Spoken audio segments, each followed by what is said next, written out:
Doctor तन्मय रॉय हूँ। मैं तो प्लास्टिक सर्जन हूँ, बट मैं इस हॉस्पिटल का मेडिकल डायरेक्टर भी हूँ।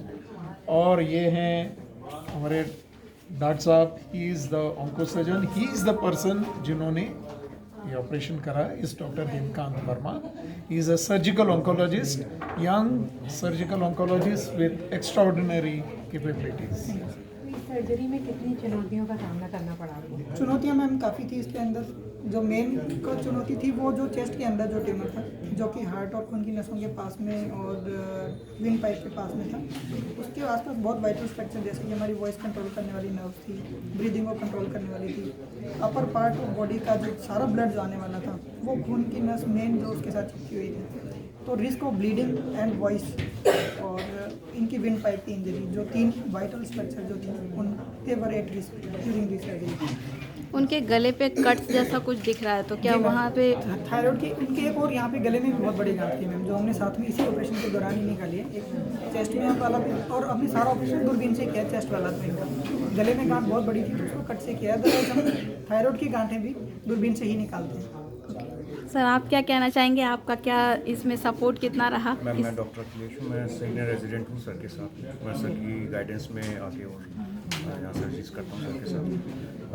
सर की एक्सपर्टीज़ के अंदर ही हमने सर्जरी की है और सर के मार्गदर्शन में ही हम आगे काम कर रहे हैं। तो आपको क्या मतलब किस तरह का आपका सपोर्ट रहा डॉक्टर के एज साथ? असिस्टेंट सर्जन हमारा मेन काम रहता है कि जो चीफ सर्जन होते हैं उनको सपोर्ट करना। सर्जरी एक टीम वर्क है, टीम के साथ ही किया जाता है पूरा का पूरा। जो चीफ सर्जन की रिक्वायरमेंट्स होती हैं जैसे कि कैमरा शो करना या बाकी हेल्प करना चीज़ों में, एज सर्जरी की पूरी टीम ऑपरेशन के बाद में पेशेंट का ध्यान रखना, इन सब चीज़ों में हमारा रोल है। सर आप बताइए कि इस तरह के केस आपने पहले भी देखा है या इस हॉस्पिटल में ये पहला केस है इस तरह का? इस हॉस्पिटल में तो सर्टनली ये पहला केस है, और इस तरह के केस बहुत रेयर है। अभी डॉक्टर साहब ने आपको बताया 3 लाख सर्जरी करेंगे आप तो एक में मिलता है, वो भी इतना बड़ा डिफरेंस, इतना बड़ा ट्यूमर चेस्ट में, और दोनों अलग अलग अपने जगह में, ऐसे बहुत ही कम है, बहुत ही रेयर है। आई एम श्योर इसको तो डॉक्टर साहब जरूर किसी जर्नल आर्टिकल में पब्लिश करेंगे, क्योंकि ये तो बहुत ही यूनिक है। मतलब extraordinary effort and very rare disease. 3 lakh surgery में एक तो बहुत रेयर होता है। ओके सर एक चीज़ बताइए, जैसे एक बार इनको हो चुका है किसी को सर्जरी, तो क्या उस जगह को दोबारा हो सकती है? हम ये वाली पर्टिकुलर अगर इस डिजीज़ की हम बात करें तो इनका नहीं होना मैम, ये दोबारा इनको बीमारी नहीं आएगी। नहीं आएगी। लेकिन अगर हम कैंसर की बात करें तो कैंसर आ सकती है। This is not cancer ma'am.